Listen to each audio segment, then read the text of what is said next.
Israel की जानिब से ईरान पर हमला एक बड़ा और ख़तरनाक कदम है और उसके पीछे कई पेचीदा सियासी, अस्करी और तस्वीराती अवामिल कारफरमा हैं। माहिरीन के मुताबिक इस वक्त हमला करने की 3 बड़ी वजूहात सामने आती हैं। जौहरी खतरा, इसराइल का बुनियादी जवाब। अक्टूबर 2023 में हमास के हमले और गजा पर इसराइली कार्रवाई के बाद से मशरिक़ वस्ता मुसलसल कशीदगी का शिकार है। इसराइल और ईरान के दरमियान दुश्मनी 1979 के इस्लामी इनकलाब से चली आ रही है और इसराइल तवील अरसे से ईरान को जौहरी हथियार बनाने से रोकने की कोशिश कर रहा है। वज़ीर आज़म बिन्यामीन नेतन्याहू कई दहाइयों से ईरान पर हमले की वकालत करते आ रहे हैं और इसे अपनी सियासी विरासत का हिस्सा समझते हैं। हालांकि अमरीकी इंटेलिजेंस ने हाल ही में कहा कि ईरान फ़ी-अल-हाल जौहरी हथियार बनाने की तरफ नहीं बढ़ रहा, मगर जून 2025 में आलमी जौहरी इदारे आईएईई ने रिपोर्ट दी कि ईरान ने यूरेनियम की अफजाइश में तेजी दिखाई है, जो बाइस तशवीश है।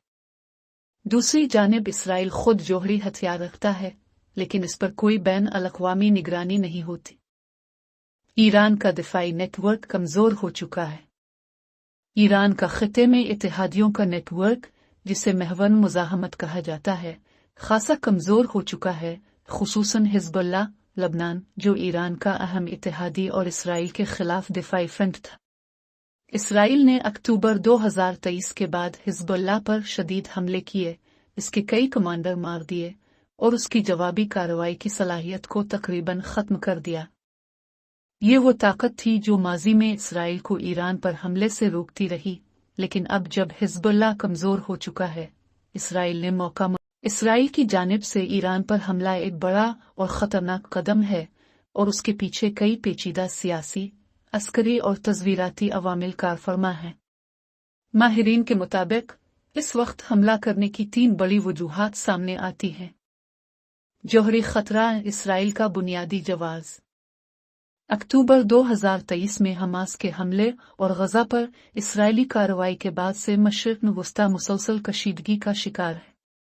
इसराइल और ईरान के दरमियान दुश्मनी 1979 के इस्लामी इनकलाब से चली आ रही है और इसराइल तवील अरसे से ईरान को जौहरी हथियार बनाने से रोकने की कोशिश कर रहा है।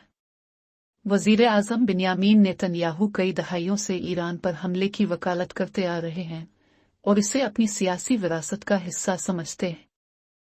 हालांकि अमरीकी इंटेलिजेंस ने हाल ही में कहा कि ईरान फ़ी-अल-हाल जौहरी हथियार बनाने की तरफ नहीं बढ़ रहा, मगर जून 2025 में आलमी जौहरी इदारे आईएईई ने रिपोर्ट दी कि ईरान ने यूरेनियम की अफजाइश में तेजी दिखाई है, जो बाइस तशवीश है। दूसरी जानिब इसराइल खुद जौहरी हथियार रखता है, लेकिन इस पर कोई बैन अल-अक़वामी निगरानी नहीं होती। ईरान का दिफाई नेटवर्क कमज़ोर हो चुका है। ईरान का खिते में इत्तेहादियों का नेटवर्क, जिसे महवर मुज़ाहमत कहा जाता है, खासा कमज़ोर हो चुका है, खुसूसन हिज़्बुल्लाह, लबनान, जो ईरान का अहम इत्तेहादी और इसराइल के खिलाफ दिफाई फ्रंट था।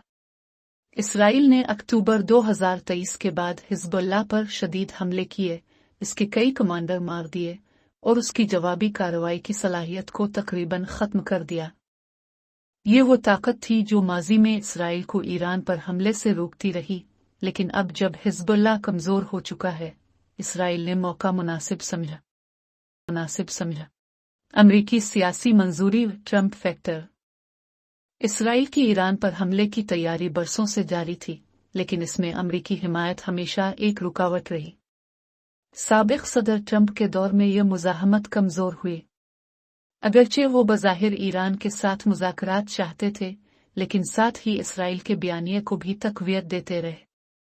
हमले से सिर्फ 2 दिन पहले ईरान के साथ जौहरी मुज़ाकरात होने थे, मगर इसराइल ने वो मौका ज़ाय कर दिया।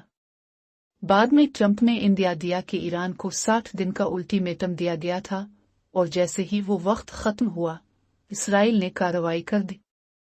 इसराइल जानता है कि ईरान की जौहरी तंसीबात, ख़ास तौर पर फोर्डव का मरकज़ जो पहाड़ के अंदर है, सिर्फ अमेरिका के पास मौजूद देओकामत बमों से ही मुकम्मल तौर पर तबाह किए जा सकते हैं, यानी अमेरिका की बराह रास्त फौजी मुदाखलत नागुज़ीर होगी।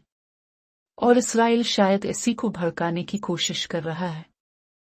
क्या असल मकसद हुकूमत का तख्ता उलटना है? इसराइल ने जो अहदाफ जाने वो सिर्फ जौहरी तनसीबात तक महदूद नहीं थे।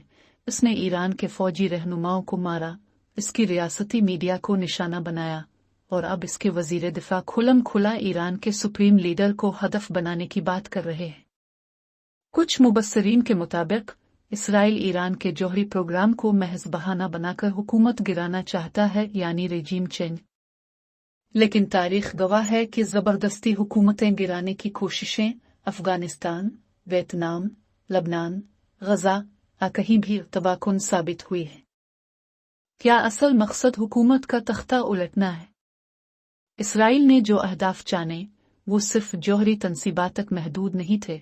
इसने ईरान के फौजी रहनुमाओं को मारा, इसकी रियासती मीडिया को निशाना बनाया और अब इसके वजीर दिफा खुलम खुला ईरान के सुप्रीम लीडर को हदफ बनाने की बात कर रहे हैं। कुछ मुबस्सरीन के मुताबिक इसराइल ईरान के जौहरी प्रोग्राम को महज बहाना बनाकर हुकूमत गिराना चाहता है, यानी रेजीम चेंज। लेकिन तारीख गवाह है कि जबरदस्ती हुकूमतें गिराने की कोशिशें अफगानिस्तान, वियतनाम, लबनान, गजा कहीं भी तबाहकुन साबित हुई है।